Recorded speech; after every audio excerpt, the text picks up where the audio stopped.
Amém. Está perante o Senhor nessa noite. Aleluia, Deus. Abra as vossas Bíblias, segundo escreveu Samuel 23, capítulo 23. Aleluia. O santo, aleluia. Glorificado seja o nome do Senhor. Segundo livro de Samuel, capítulo 23.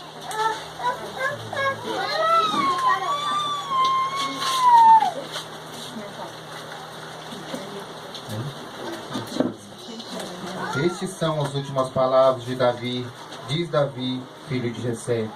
E diz o homem que foi levantado em altura, o ungido do Deus de Jacó, o suave em salmo de Israel. O Espírito do Senhor falou por mim, e a sua palavra está na minha boca.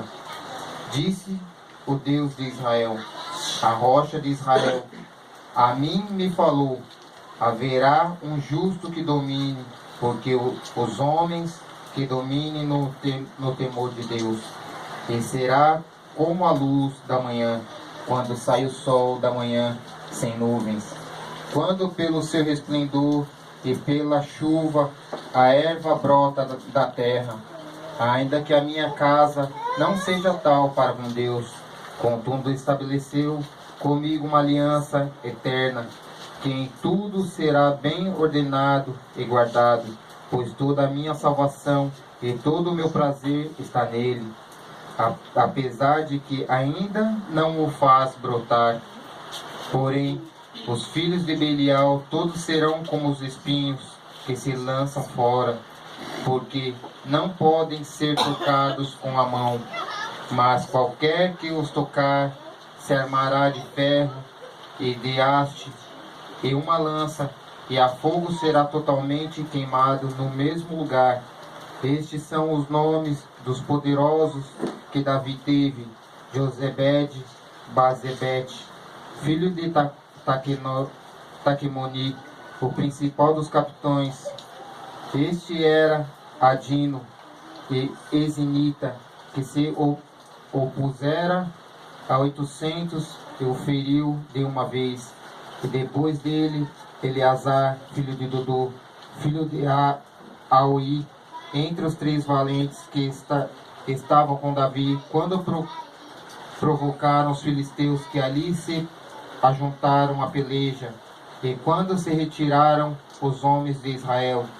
Este se levantou e feriu os filisteus, até lhe cansar a mão e ficar a mão pegada à espada. E naquele dia o Senhor efetuou um grande livramento, e o povo voltou junto dele, somente a tomar o despojo. E depois dele Samá, filho de Agê, o Ararita, quando os filisteus se juntaram numa multidão, onde havia um pedaço de terra cheio de lentilha, e o povo fugira de diante dos filisteus. Este, pois, se pôs no meio daquele pedaço de terra, e o defendeu e feriu os filisteus, e o Senhor efetuou um grande livramento. Também 3 dos filhos dos 30 chefes desceram, e no tempo da cega foram a Davi à caverna de Adulão. E a multidão dos filisteus acamparam no vale de Refaim. Davi estava em um lugar forte, e a guarnição dos filisteus em Belém. E teve Davi desejo, e disse: quem me dera beber da água da cisterna de Belém, que está junto à porta.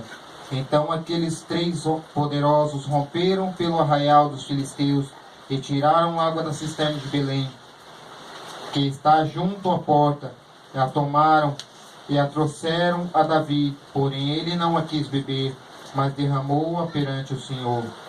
E disse: guarda-me o Senhor, de que tal faça beberia eu o sangue dos homens que foram com risco da sua vida, de maneira que não a quis beber. Isto fizeram aqueles 3 poderosos. Também Abisai, irmão de Joabe, filho de Zeruia, era chefe de 3, e este alçou a sua lança contra 300, e os feriu, e disse, e tinha nome entre os 3, porventura, este não era o mais nobre deles, dentre eles, estes 3, pois era o primeiro deles, porém, ao primeiro os 3 não chegou. Também Benaía, filho de Joiada, filho de um homem valoroso, de Cabizeel, grande em obras, este feriu 2 fortes heróis de Moabe, e desceu ele, e feriu um leão no meio de uma cova, no tempo da neve. Também este feriu um egípcio, homem de respeito, e na mão do egípcio havia uma lança, porém ele desceu a ele com um cajado, e arrancou a lança na mão do egípcio, e com ela o matou. Estas coisas fez Benaía, filho de Joiada, pelo que teve nome entre 3 poderosos. Dentre os 30, ele era o mais nobre. Porém, aos 3 primeiros não chegou, e Davi o pôs sobre os seus guardas. Amém? Pode se sentar. O texto base aqui, irmãos, que acabamos de ler, fala sobre as últimas palavras de Davi antes da sua morte. E ali a palavra do Senhor fala que ele começa a se recordar da promessa que o Senhor tinha feito à vida dele, sobre tudo aquilo, as promessas que o Senhor tinha feito para ele. Sabemos que Davi era um homem guerreiro, um homem tido como segundo o coração do Senhor. Sabemos que Davi, ele tinha a preocupação de saber o que o Senhor sentia e o que o Senhor desejava. Mas aqui Davi está nos seus últimos dias aqui, falando as últimas palavras, creio eu, para deixar para o seu filho como legado, para que ele viesse se lembrar da promessa que o Senhor tinha feito. Mas aqui também a palavra do Senhor nos fala mais adiante sobre os valentes de Davi. A princípio sabemos que existiam 30 valentes, mas aqui na palavra que nós lemos, a palavra do Senhor nos menciona 37. Por quê? Porque alguns se destacaram mais do que os outros, e alguns ali entraram ao decorrer da vida de Davi, no decorrer ali que ele estava na caverna de Adulão. Sabemos que na caverna de Adulão ali, ele se escondeu para salvar a sua própria vida, quando ali Saul estava querendo o matar. E é desses valentes que nós queremos falar nessa noite. É nesses valentes que o Senhor ele vem falar com as nossas vidas, e ele desceu ao meu coração com essa palavra. Estes valentes aqui, antes de ser valentes, a palavra do Senhor fala que Davi, quando ele se esconde ali na caverna de Adulão, ali se ajunta 400 homens endividados, homens que não tinham peso na sociedade, homens rejeitados, homens muitas das vezes ali a escória do mundo, mas homens com posições, homens com as suas capacidades. Ele se tratava de homens notáveis, valentes de Davi, eram dotados de capacidades extraordinárias na batalha. Diz a palavra do Senhor que eles aprenderam ali, estando com Davi, a manejar a espada com a mão direita, com a mão esquerda, a lançarem fundo as pedras, a manejarem arcos, e eles aprenderam ali com Davi, e foi a experiência deles. Esses homens aqui se tornaram a tropa de Davi, aleluia a Deus. E essa passagem da caverna de Adulão está em 1 Samuel 22, que fala dos 400 endividados, 400 ali, mas se destacam 30 ali. E eu pesquisando, eu descobri que Samar, ele não era um desses 30, ele não se destacava no meio desses 30, mas aqui nessa palavra, o salmista aqui, ele coloca ele como um dos primeiros. Eu descobri, pastor Rafael, lendo a história, que Samar, ele era até mesmo um valente, mas de um porte menor. Nós sabemos que quando ali o povo ia para a guerra, o rei ali, ele fazia a sua tropa e escolhia seus 30 valentes e colocava na frente da sua batalha. Mas era escolhido também alguns para ficar guardando ali a sua cidade, porque todos nós sabemos, se nós formos ler a palavra do Senhor sobre as batalhas que teve, quando alguém saía para a peleja, o inimigo ele investia por trás para tentar acabar com a cidade quando o exército não estava. Abrindo parênteses, nós quando saímos para a batalha, nós temos que deixar a nossa casa coberta em oração. A palavra do Senhor diz que nós temos que governar bem a nossa casa. É verdade. E o salmista Davi, ele sabia governar bem, porque ele escolhia os 30 valentes para ir para a batalha, mas ele também escolhia uns valentes para ficar na terra guardando. Mas diz a palavra do Senhor aqui, que quando Davi ele sai para a peleja, os filisteus ele investe contra Israel, ele investe contra a cidade. Mas ali nós vemos que Samá é este homem, este valente que eu quero destacar nessa noite. Ele está ali no campo de lentilha, um pedaço, a palavra do Senhor fala, não era nem um campo inteiro, era só um pedaço.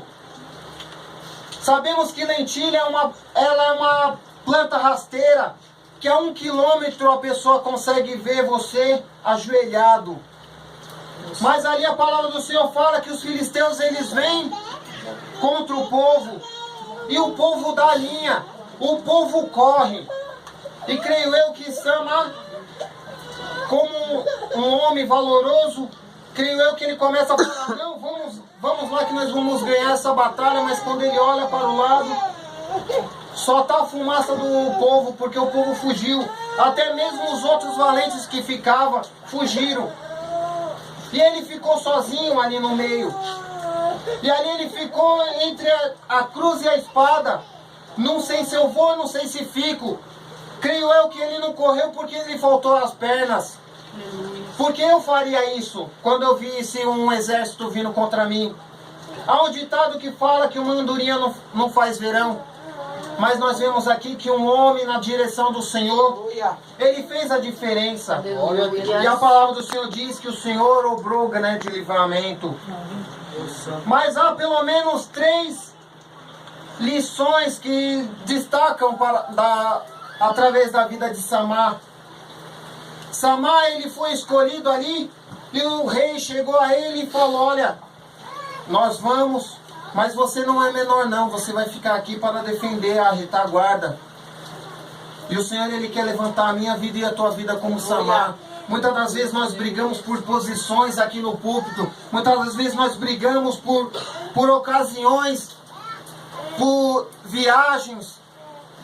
Mas a palavra do Senhor diz que há aqueles que ficam por trás só em oração. Glória a Deus. E eu e você temos que interceder para que tudo vai bem. É verdade. E Samá aqui, ele não foi menosprezado. Apesar que o nome Samá significava desolação. Ele não olhou para o seu nome, nem para aquilo que o povo olhava. Alguma coisa pode ser que tenha acontecido antes de Samá nascer, e o seu pai ali, como era costume de algumas coisas acontecerem, os pais colocarem o nome do filho sobre aquela situação para se lembrar, toda vez que olhasse o filho, se lembrava do que tinha acontecido. Samá aqui, antes dessa passagem, creio eu que seus pais olhavam e via a desolação que era a vida deles, creio eu uma vida pobre, uma vida de mendigagem. A palavra do Senhor não nos fala isso, mas é o que o nome de Samá trazia na vida dele. Trazia um nome de desolação, de desgraça na vida dele. Mas ele ali olha para dentro de si e não vê isso. Isso que importa para as nossas vidas é como o Senhor vê as nossas vidas. Aleluia a Deus. Se nós olharmos na passagem ali de Jacó, o povo olhava para a vida dele e falava, ó, ali vai um enganador. Mas houve um dia na vida dele que ele se encontrou com o Senhor e a vida dele nunca mais foi o mesmo. Aleluia, Deus. Porque o anjo do Senhor, ele olha ali, numa teofania, o Senhor ali, perfigurado como anjo. Jacó, ele briga com o anjo. E o anjo, ele fala ali, ó, olha, quem és tu? E ele fala, eu sou Jacó. Ele fala, não, você não é mais Jacó. A partir de hoje você será Israel. Aleluia. Povo querido do Senhor. Mas foi necessário ele tomar uma posição do Senhor. E Samar, ele não olhou a sua vida social, ele não olhou aquilo que acarretava nas costas dele. Ele, creio eu, que quando ele olha ali os filisteus vindo, ele olha não uma dificuldade, não a sua morte, mas ele olha uma oportunidade do Senhor. Aleluia. Levantar ele na terra. Do Senhor ele dá um livramento. Aleluia, Deus. Porque ali ele se levanta, ele vai para o meio. Ele não fica no canto. Se nós olharmos a história das lentilhas e do campo, lentilha